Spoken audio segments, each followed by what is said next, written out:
Ladies and gentlemen, the Vice President and I are very pleased to welcome you to our press conference. We'll now report on the outcome of today's meeting of the Governing Council. Based on our regular economic and monetary analysis, we decided to keep the key ECB interest rates unchanged. We expect them to remain at their present levels for an extended period of time and well past the horizon of our net asset purchases.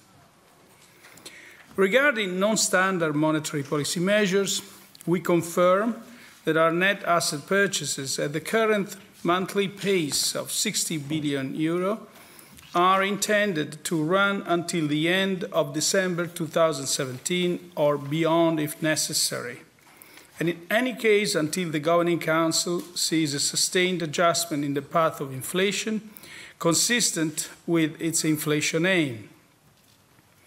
The net purchases are made alongside reinvestments of the principal payments from maturing securities purchased under the asset purchase program. The incoming information, including our new staff projections, confirms a broadly unchanged medium-term outlook for euro area economic growth and inflation. The economic expansion, which accelerated more than expected in the first half of 2017, continues to be solid and broad-based across countries and sectors. At the same time, the recent volatility in the exchange rate represents a source of uncertainty which requires monitoring with regard to its possible implications for the medium-term outlook for price stability. While the ongoing economic expansion provides confidence that inflation will gradually head to levels in line with our inflation aim, it has yet to translate sufficiently in stronger inflation dynamics. Measures of underlying inflation have ticked up slightly in recent months, but overall remain at subdued levels. Therefore, a very substantial degree of monetary accommodation is still needed for underlying inflation pressures to gradually build up and support headline inflation developments in the medium term. If the outlook becomes less favorable or if financial conditions become inconsistent with further progress towards a sustained adjustment in the path of inflation, we stand ready to increase our asset purchase program in terms of size and/or duration. This autumn, we will decide on the calibration of our policy instruments beyond the end of the year, taking into account the expected path of inflation and the financial conditions needed for a sustained return of inflation rates towards levels that are below but close to 2%. Let me now explain our assessment in greater detail, starting with the economic analysis. Euro area real GDP increased by 0.6% quarter-on-quarter in the second quarter of 2017, after 0.5% in the first quarter. Survey data point to continued broad-based growth in the period ahead. Our monetary policy measures are supporting domestic demand and have facilitated the deleveraging process. Private consumption is underpinned by employment gains, which are also benefiting from past labor market reforms and by increasing household wealth. The recovery in investment continues to benefit from very favorable financing conditions and improvement in corporate profitability. Moreover, the broad-based global recovery will support euro area exports. This assessment is broadly reflected in the September 2017 ECB staff macroeconomic projections for the euro area. These projections foresee annual real GDP increasing by 2.2% in 2017, by 1.8% in 2018, and by 1.7% in 2019. Compared with the June 2017 Eurosystem staff macroeconomic projections, the outlook for real GDP growth has been revised up for 2017, reflecting the recent stronger growth momentum, and is broadly unchanged thereafter. Risks surrounding euro area growth outlook remain broadly balanced. On the one hand, the current positive cyclical momentum increases the chances of a stronger than expected economic upswing. On the other hand, downside risks continue to exist, primarily relating to global factors and developments in foreign exchange markets. Euro area annual HICP inflation was 1.5% in August. Looking ahead, on the basis of current futures prices for oil, annual rates of headline inflation are likely to temporarily decline towards the turn of the year, mainly reflecting base effects in energy prices. At the same time, measures of underlying inflation have ticked up moderately in recent months, but have yet to show convincing signs of a sustained upward trend. Domestic cost pressures, notably from labor markets, are still subdued. Underlying inflation in the euro area is expected to rise gradually over the medium term, supported by our monetary policy measures, the continuing economic expansion, the corresponding gradual absorption of economic slack, and rising wages. This assessment is also broadly reflected in the September 2017 ECB staff macroeconomic projections for the euro area, which foresee annual HICP inflation at 1.5% in 2017, 1.2% in 2018, and 1.5% in 2019. Compared with the June 2017 Eurosystem staff macroeconomic projections, the outlook for headline HICP inflation has been revised down slightly, mainly reflecting the recent appreciation of the euro exchange rate. Turning to the monetary analysis, broad money, M3, despite some monthly volatility, continue to expand at a robust pace, with an annual rate of growth of 4.5% in July 2017 after 5% in June. As in previous months, annual growth in M3 was mainly supported by its most liquid components, with a narrow monetary aggregate M1 expanding at an annual rate of 9.1% in July 2017, down from 9.7% in June. The recovery in the growth of loans to the private sector, observed since the beginning of 2014, is proceeding. The annual growth rate of loans to non-financial corporations increased to 2.4% in July 2017, up from 2% in June, while the annual growth rate of loans to households remained stable at 2.6%.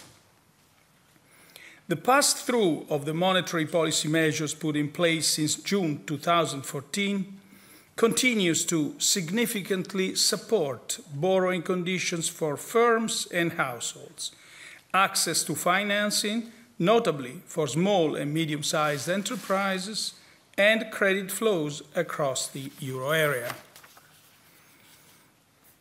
To sum up, a cross-check of the outcome of the economic analysis with the signals coming from the monetary analysis confirmed the need for a continued, very substantial degree of monetary accommodation to secure a sustained return of inflation rates towards levels that are below but close to 2%. In order to reap the full benefits from our monetary policy measures, other policy areas must contribute decisively to strengthening the longer-term growth potential and reducing vulnerabilities. The implementation of structural reforms needs to be substantially stepped up to increase resilience, reduce structural unemployment, and boost euro area growth potential and productivity. Regarding fiscal policies, all countries would benefit from intensifying efforts towards achieving a more growth-friendly composition of public finances.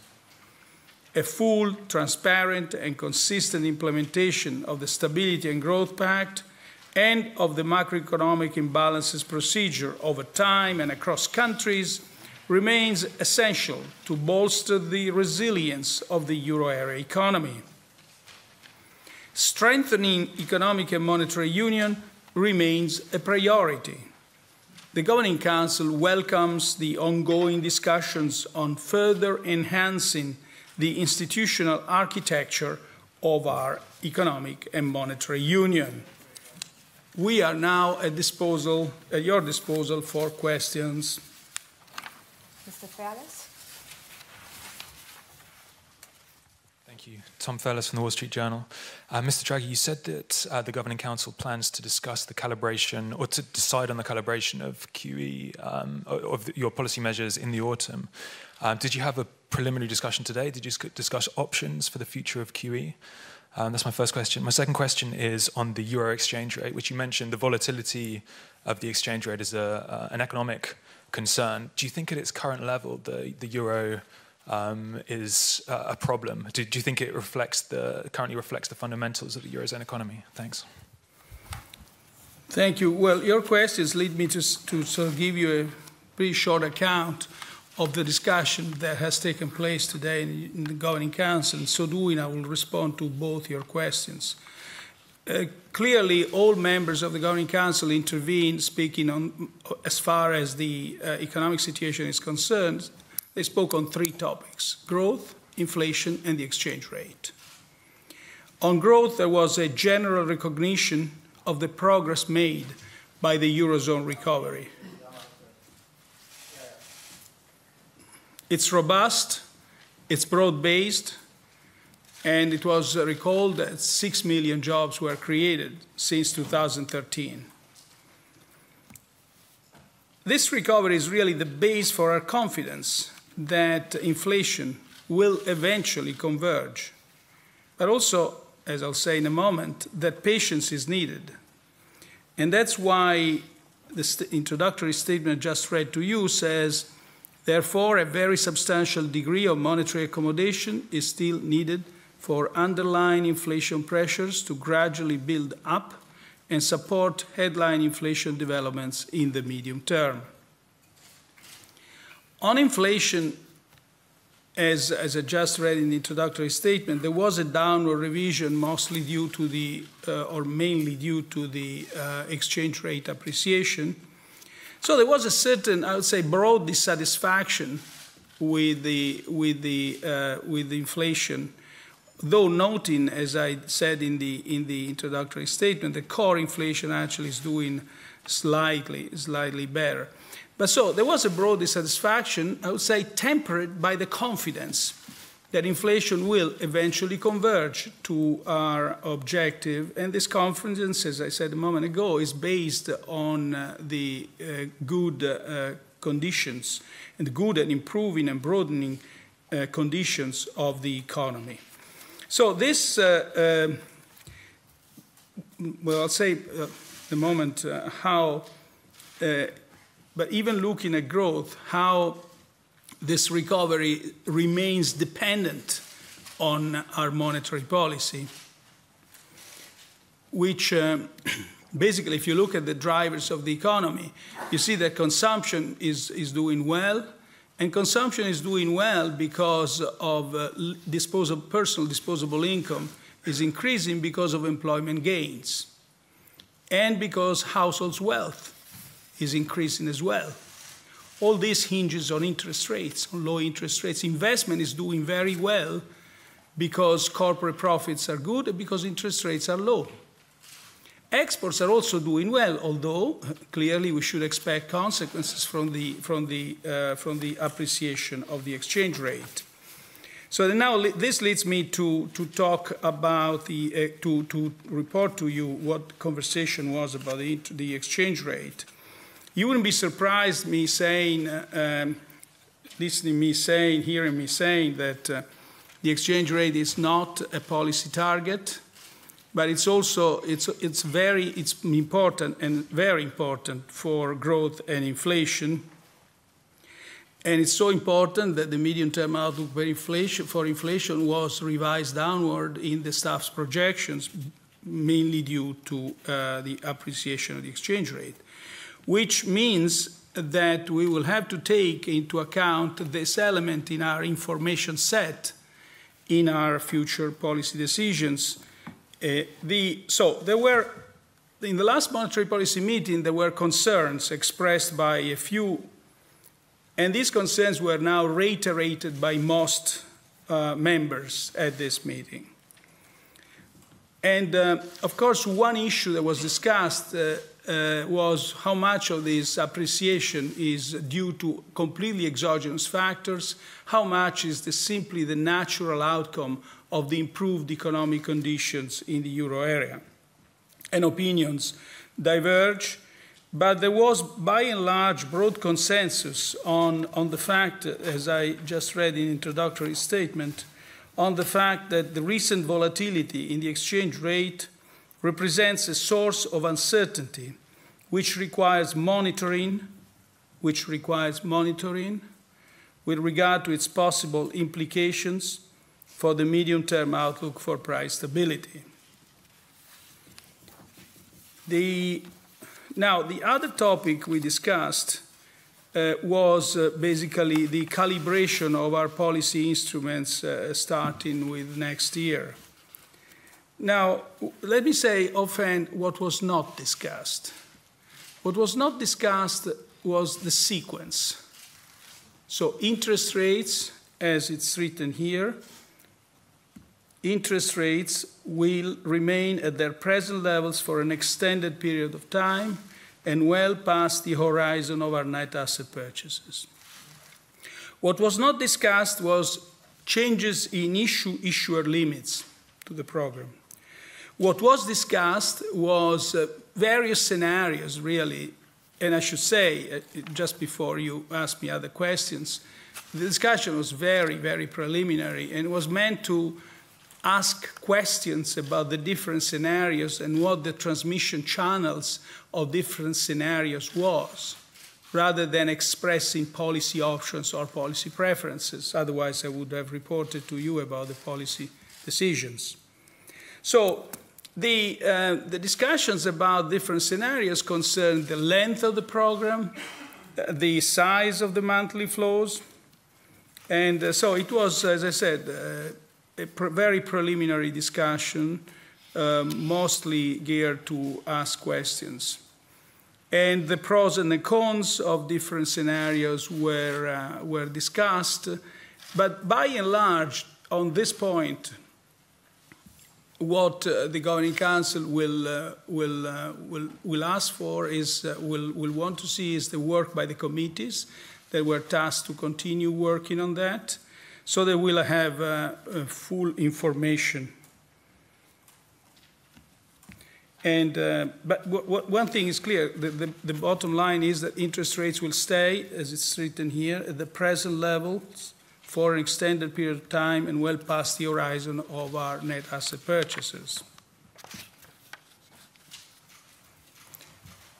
Mrs. Skolimowski. Okay.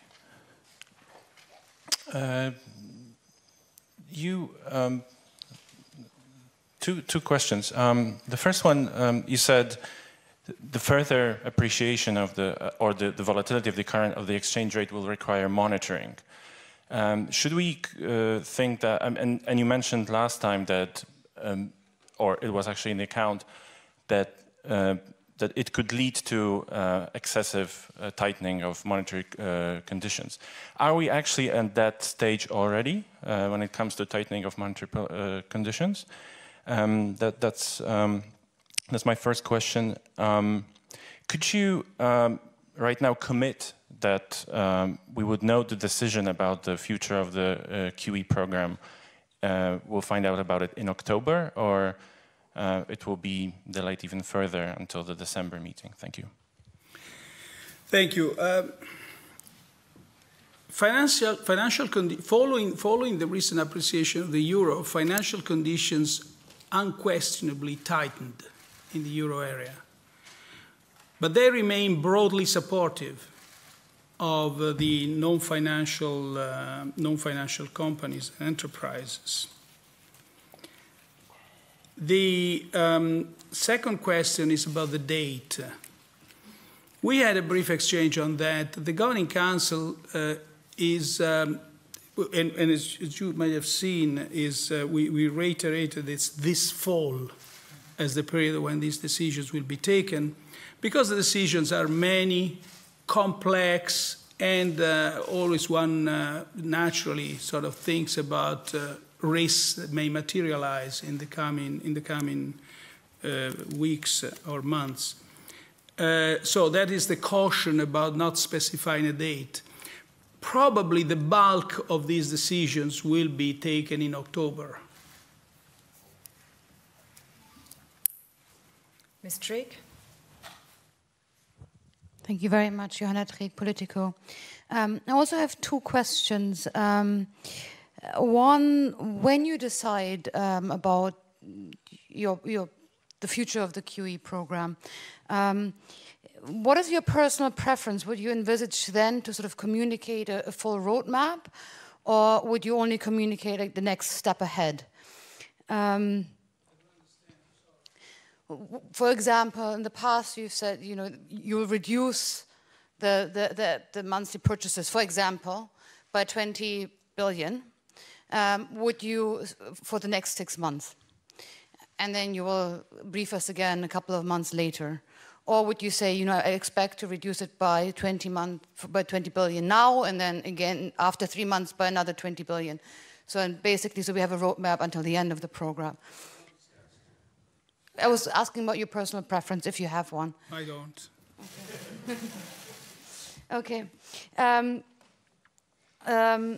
then the second question is, there seems to be, you know, when people discuss the future of your program, very often the potential scarcity of assets is mentioned. And so that, you know, people think you might exit not because the inflation environment is ready, but because there's nothing left to buy. Have you discussed at all changing the rules of the program just to convince markets that, you know, you can do more if you want to, just to dispel these doubts once and for all? Thank you very much. Thank you. No, we haven't discussed really the scarcity issue, because so far we've given plenty of evidence that whenever there were, by the way, these problems, these doubts were present at the very beginning of our program, and we've consistently shown that we've been able to cope with this issue quite successfully. As you may remember, the change allowing purchases below the DFR, the deposit facility rate, and below the 1-year maturity considerably expanded the eligible universe of our program, giving it more flexibility. And I'm pretty confident that when the policy decisions time comes, we'll certainly be able to exploit all the flexibility that the program has in its construction. Mr. Plickert?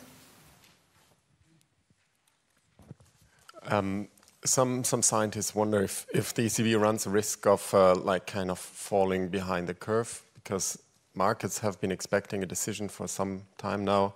You don't give us a clue. Isn't it your task to clarify the road ahead and to stabilize expectations rather than to leave it until the very last second? Well, expectations are not destabilized at all, in my view.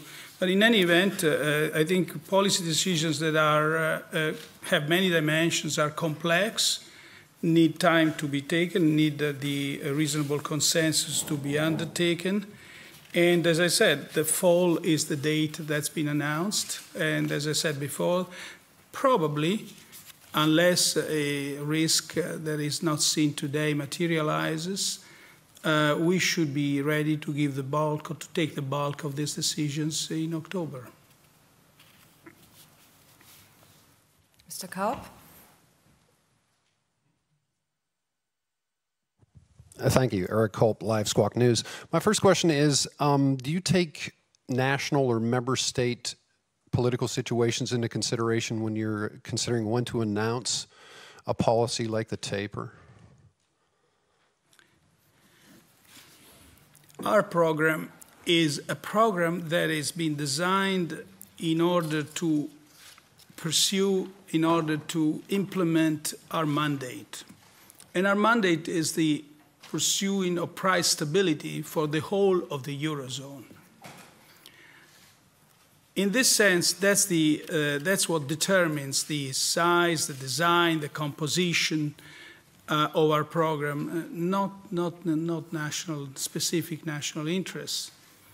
And one can actually explain very clearly that whenever one sort of appear, when people seem to say, oh, you bought more bonds of one country and less of another, it's happened because of temporary technical factors that have been corrected in the subsequent months and weeks and months.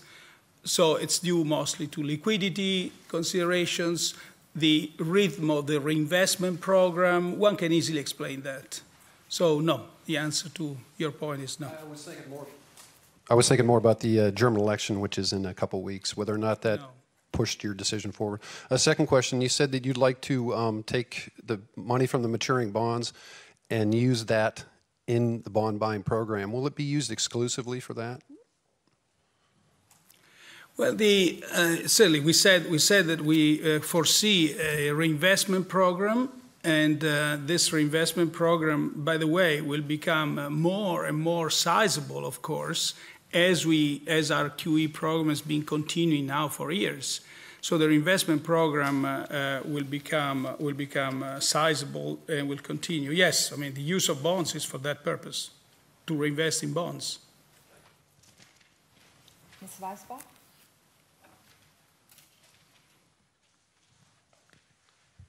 Mr. President, first of all, congratulations to your birthday, belated.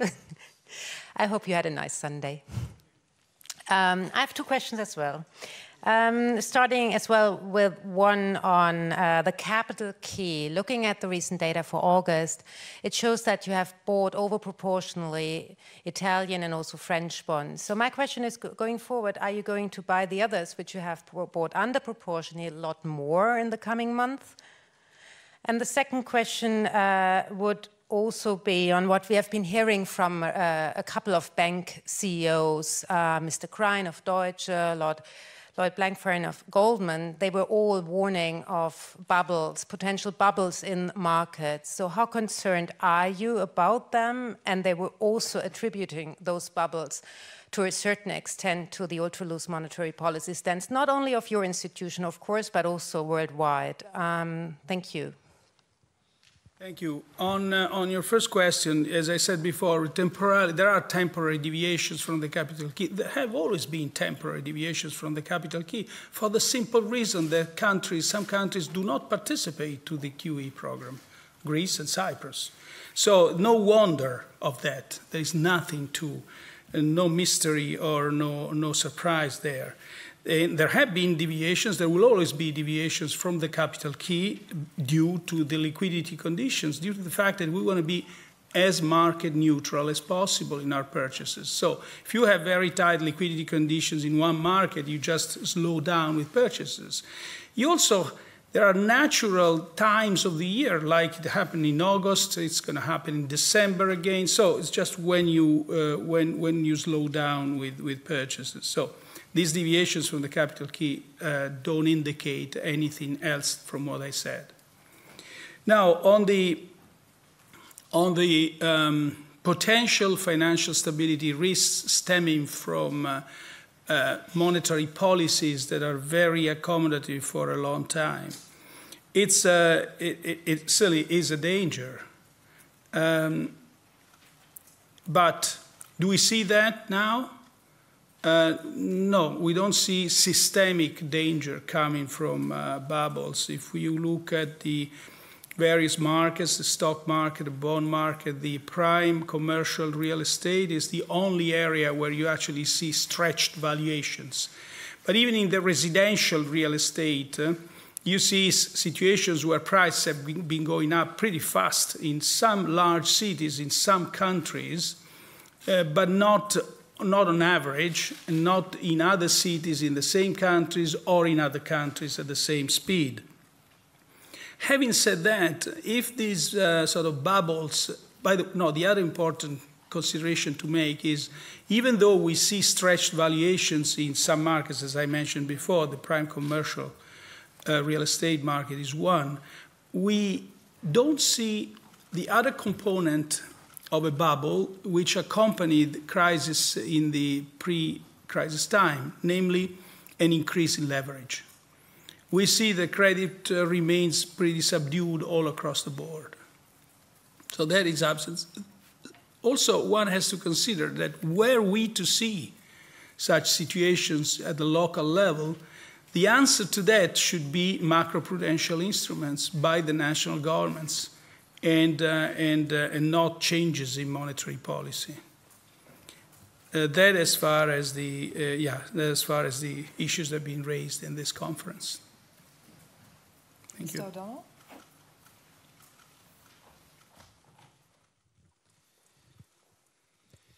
Is it possible that at some point in the future you could widen the type of assets that you buy under your program, even as you pare it back, for example, in the field of stocks or non-performing loans? And a second question on the question of investment banks, global investment banks who want to come to places like Frankfurt after Britain leaves the European Union. What steps do you think supervisors need to take to ensure that they are under close supervision? Because, of course, big investment banks bring big risks. On the first question, was not discussed.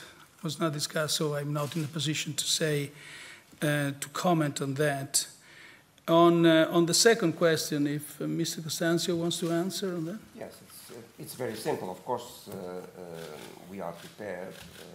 The single supervisory mechanism is prepared to deal with those type of institutions, some of them similar to institutions that already exist in the euro area. So no problems, specific difficulties will come from that development.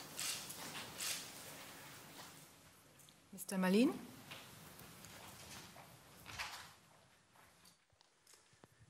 Jan Malin, Handelsblatt. Mr. President, if the exchange rate is a source of uncertainty, as you said, what can you really do about it if it continues and if there are overshootings? And my second question somehow relates to that the ECB is in a period of high uncertainty about its monetary policy. Other central banks, for example, in Norway or Sweden, try to reduce uncertainty by publishing also forecasts on interest rates. Why don't you do the same? Thank you. Thank you. On the first, you see, there are two sentences in the introductory statement. At the same time, the recent volatility in the exchange rate represents a source of uncertainty which requires monitoring with regard to its possible implications for the medium-term outlook for price stability. And then you have another sentence that says, this autumn we will decide on the calibration of our policy instruments beyond the end of the year, taking into account the expected path of inflation and the financial conditions needed for a sustained return of inflation rates towards levels that are below but close to 2%. And now that says all. Now, on the second point, I don't think we are in a period of high uncertainty. I think we are in a period when we are studying what to do next year when the present program expires. Also, let me add that these changes published in the forecast are not new. They've been done, they've been made several years ago, as a matter of fact.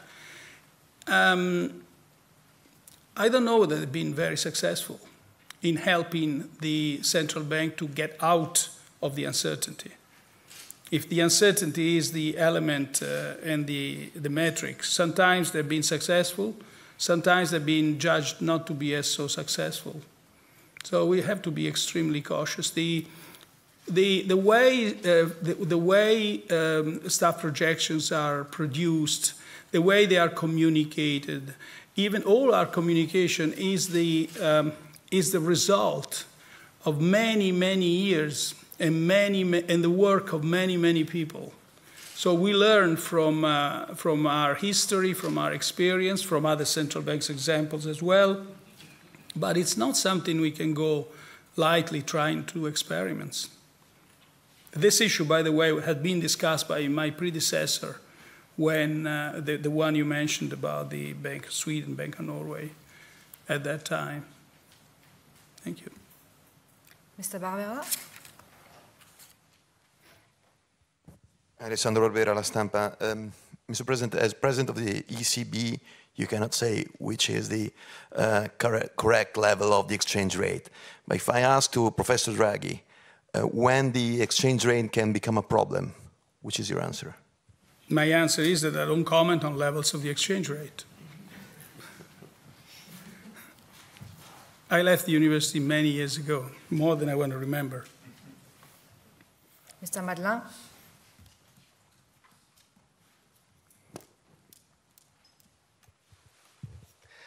Thibault Madeleine with the French newspaper Les Echos. What is the exchange rate you took for these projections, for the inflation projections and also growth projections? And also, could you explain us why you've decided to announce the bulk of the decisions or to take the bulk of the decisions in October and why not in December, since you may have new hindsights on growth and inflation projections in December? Well, the answer to the second question is really, we will announce when we are ready. We think we are going to be ready for much of what we have to decide by October. But as I said, the Governing Council is kind of reluctant to commit to a precise date. The sense is that in October we should be ready. But if we are not, then we postpone. And the second thing is that we don't know exactly if any serious risk materializes which warrants such postponement. Right now, judging from the way the work is going, we should be ready, when I said.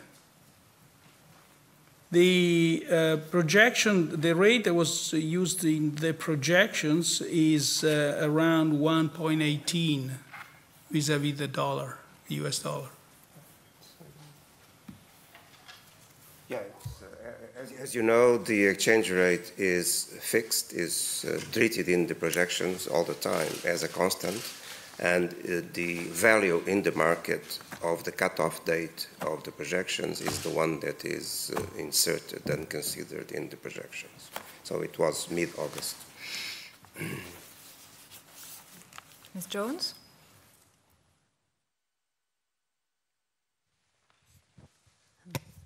Thank you. Mr. Draghi, the euro seems to still be trading above the rate which you've just referenced there, the $1.18 rate, despite your comments. So does that concern you at all, or would you care to comment on that?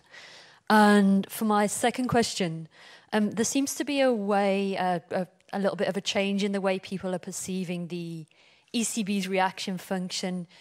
Investors are increasingly betting that you'll leave interest rates unchanged until 2019 and that these will be the primary tool to bring inflation back to target. One of the reasons being that there are concerns that you'll run out of assets to buy and that bond buying is more something you do to fight deflation and perhaps boost growth rather than fully return conditions to normal. So I guess my second question is, would you broadly agree with that assessment that increasingly interest rates do become the primary tool? Well, I'm not in a position to say that because, as I said, we haven't discussed the first part, namely the actual numbers for what the APP program is going to be in next year. But I said one thing here. I said that we expect the interest rates to remain at their present levels for an extended period of time and well past the horizon of our net asset purchases. So that I agree with that. You said about the interest. Well, look, the exchange rate, I don't know how much it's trading, but we're talking about the 118 is roughly around 118, and it was August 14th. So we will have to see. Now I'm told it's 120. Well, okay, but I don't comment about levels of exchange rates anyway. So, don't. Ms. Mastrobuoni. Tonia Mastrobuoni, La Repubblica. Two questions, Mr. Draghi. The first one is, you mentioned before the reform of the Eurozone, but there are many, many ideas about this, and especially about the Ministry of Finance. There are very different ideas coming from France or from Germany. Should he have the power to have a sort of intervention power in the balance sheet of the countries? Should it have a budget for growth and so on? And there are even many ideas about the ESM, how it should be reformed. What is your idea about this? I mean, about the reform of the Eurozone, and how should it be, and the new Ministry of Finance be? And the second question is, there's a discussion going on between among economists about this risk of a low inflation era, because I mean the growth is robust. You said it. The unemployment is going down, and there's much liquidity in the markets, but still the inflation is very weak. So should we be prepared to this risk of a? What do you think about this discussion of a low inflation era? Now, the important aspect of the current discussion, that's your first question about the European Monetary Union, its reforms, is that the member states have realized how incomplete is our monetary union at the present time, and how such incompleteness has made the crisis that we're just coming out of more serious than it would have otherwise been. So it's to be welcomed, the fact that the member states, because you see the task to discuss and design the reform of the monetary union is not the ECB's task, it's the member states' task. So, but it's welcome that they actually start this discussion. It's going to be a certainly complex discussion that will take place in the coming months. The ECB, of course, stands ready to help in this discussion, but we are not party of this. Now, your second question is, should we be resigned to low inflation? The answer is absolutely no.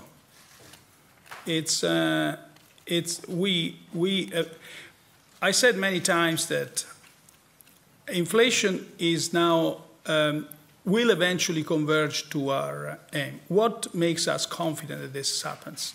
Essentially two factors. First, the fact that we keep in place the very accommodative or the extraordinary degree of monetary accommodation.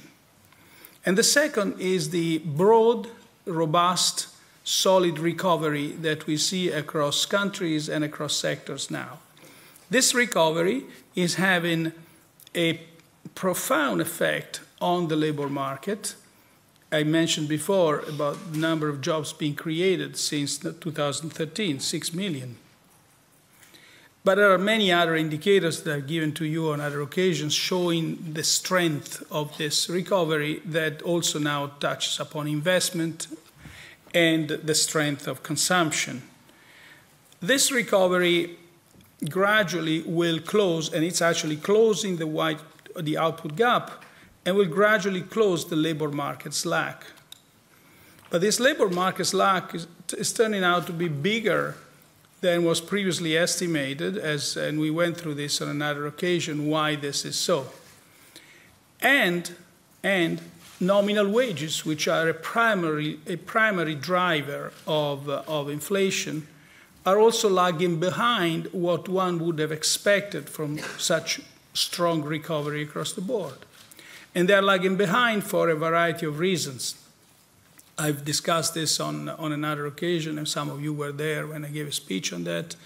But basically, they have to do with backward-looking wage negotiations, a trade union strategy geared mostly about stabilizing the job rather than going for wage increases, about low productivity, about other factors like the global value chain in a supply of factors. So there are lots of these factors. Now, some of these factors will disappear quickly or quickly. None of them disappears quickly. Some of them will disappear first as the labor market lags close. Some others will stay for a longer time, but there is no question that with the ongoing recovery, in the end, our inflation, the inflation rate will converge to our aim in the way we want, namely in a durable fashion and based on a self-sustained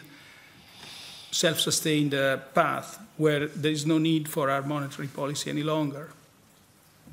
So confidence, patience, because we have to be patient for that, and persistence, however. That's very important. We shouldn't sort of either change the definition because we don't reach that target, or change or lose trust in our monetary policy, lose confidence in our monetary policy. That's the answer. Mr. Di Vittorio.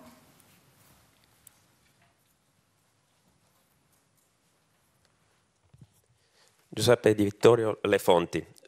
Estonia is a Eurozone country. Its government agency has promoted the circulation of a cryptocurrency. What does the ICE Monetary Policy Authority think about this? So in Italy, it was said that a parallel currency can be introduced in the form of tax credit. What is your opinion in this matter? I won't comment on the Italian intention, but I will comment on the Estonian decision. No member state can introduce its own currency. The currency of the Eurozone is the euro. Mr. Zydra. Thank you. Markus Zydra, Süddeutsche Zeitung.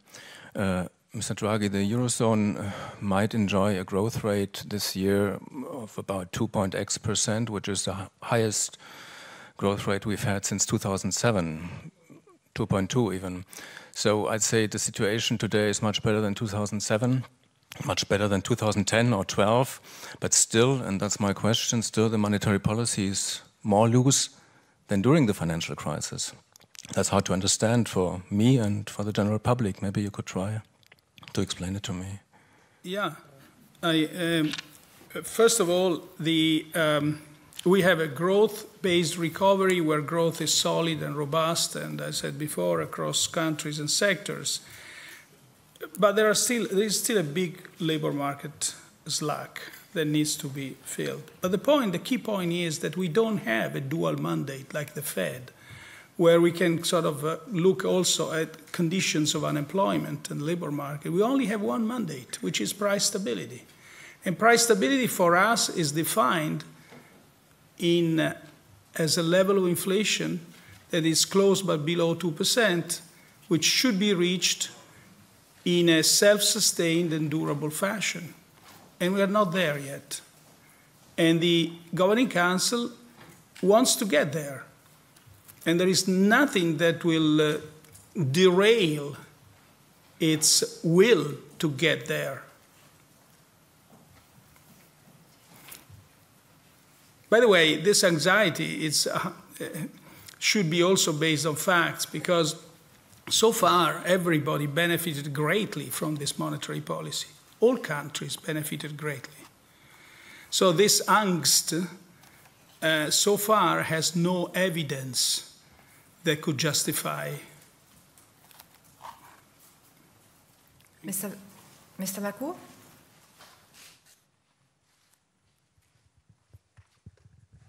you. Jean-Philippe Blacourt from the Agence France Presse. 2 questions, Mr. President. One on the QE, and in the minutes of the last meeting, there was this interesting sentence saying that it was suggested that the stock versus flow effects of asset purchases be considered.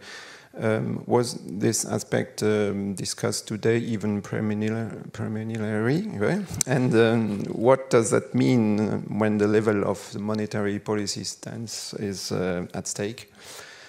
The first question, I mean, by that, if you downscale the QE, this stock and these flow effects will maybe have an importance. Maybe you can elaborate on this.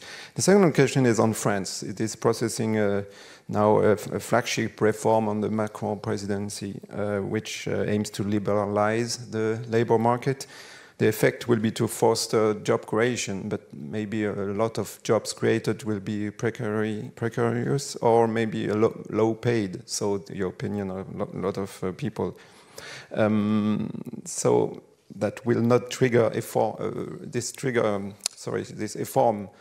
this reform efforts are maybe to be, well, it's important and good for any country in the Eurozone, but that means maybe Macron will make, with this reform, the inflation case of ECB maybe much harder to achieve than it is already. What do you think? Well, the first question, we didn't have any discussion about the relative importance of stocks versus flows. On the second question, I mean, we've full confidence that the French government knows exactly what to do to undertake the needed structural reforms. And amongst the targets that all structural reforms of the labor market had, now whether they achieve that or not is another issue, but certainly the target, one of the main targets was the elimination of dualism in the labor market. Because one lesson we learned from the crisis was that in all the jobs that have been created in some countries which had very rigid labor markets. And so these jobs disappeared with the crisis, and they were the first jobs to disappear. In the early 2000s, some countries facing very rigid labor markets created or passed legislation which allowed the new entrants in the labor markets only if they were based on labor contracts which were very, very flexible with respect to the ones that were already in the market, the already employed. And this way, between 2000 and 2006, millions of jobs were created in some of these countries. And by 2008, most of these jobs had gone. Simply the crisis destroyed all of them. So, and by the way, the flexibility that was introduced with these contracts fell disproportionately on the young sectors of the working population. So I think this has been well understood by everybody, and I think all reforms of labor market should aim at decreasing or eliminating this dualism. Mr. Schreurs? Thank you, Max Schreurs, Börsenzeitung. My first question is on inflation beyond 2019. You will only publish a projection for 2020 in December, but given the time lag of monetary policy and given that medium term in your definition of price stability does not necessarily mean 2 years, I guess you already had a discussion also of views today on how inflation will evolve after 2019. So maybe you can give us a first insights. What is your expectations for 2020? Will it be higher than the 1.5%? And the other one is the Fed is widely expected to make an announcement on the balance sheet reduction at its next meeting. How would this influence your decision on a recalibration of monetary policy? For example, do you see a risk that if the Fed reduces its balance sheets in 2018 and you try to recalibrate and maybe taper in some sense your QE program, that there will be a sharp increase in the longer term yields? Thank you. Thank you. With respect to the second question, really we don't, I mean, our mandate is defined on the basis of our jurisdiction. And so what other jurisdictions, especially large jurisdictions, do is certainly part of our information set, but in a sense doesn't affect our monetary policy strategies other as a source of information. Also, we have to see what this will imply for interest rates, what this will imply for financing conditions in general, and they, if anything, may be part of our information set that defines our monetary policy. But so it's I would be sort of cautious about imagining that we coordinate our actions, that we play strategic games in between us. My expectation, of course, in 2020, our inflation rate will converge to our objective. But we didn't discuss it today. Thank you. Mr. Ewing? Jack Ewing, New York Times. I have two questions. The first is you mentioned that there was a discussion about whether the currency volatility is due to exogenous factors or internal factors. I wonder if you could maybe just give us a little flavor of that discussion, if there was any consensus on how much is temporary geopolitical factors and how much might be sort of permanent Eurozone fundamentals. That's the first question. The second one is you said that most of the decisions will probably be taken in October. I'm paraphrasing you. That suggests that you have in your head a certain set of decisions that have to be made. And I wonder if you can just give us a little bit of detail on what those decisions are. Thank you. Thank you. I mean, answering your question, based on the conversation we had, I said that what was discussed was a set of different scenarios. We discussed the length of the program, we discussed the size of the program, or better, we discussed the trade-offs between different possibilities about length and size, and the pros and cons of different scenarios and the transmission channels of that. That is what we discussed today. Your other question was about yes. Well, we had a staff projection here that basically revised downward the inflation rate by some amount based on the appreciation of the euro. Now, when the shock of when the exchange rate changes and the change is purely exogenous, you have a pass-through on inflation, which is, I think it was 0.5%, something like. I gave this number time ago, and it's actually published on a paper by the ECB.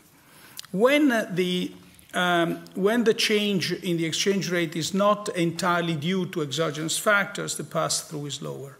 Now, the sense of the discussion we had is that there were differing views about what is the intensity, how much is exogenous, how much is endogenous, how much is going to be persistent or not. But there was a general, as I read in the introductory statement, there was a general concern that the recent volatility in the exchange rate represents a source of uncertainty which requires monitoring with regard to its possible implications for the medium-term outlook of price stability. Also, consider another factor to this, that in judging the medium-term impact of a certain change in one of the financing conditions variables, and the exchange rate is indeed one important one, one also takes into account the credibility of our monetary policy. And that is also a factor that plays a role. And as I said before, the Governing Council is firmly committed to this monetary policy. Thank you. And the final question for Ms. Thiers.